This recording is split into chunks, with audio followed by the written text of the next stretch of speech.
In front of me is OPPO Find X9 Pro, and today I would like to show you how you can turn on or turn off auto rotation.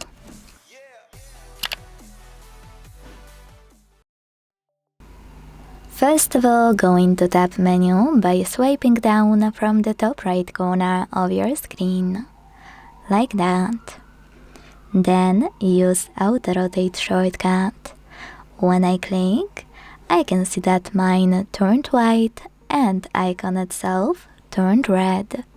That means that auto rotation is enabled.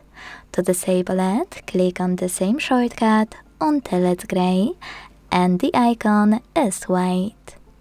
Thanks so much for watching. If you enjoyed this video, leave a like, comment and subscribe. Bye!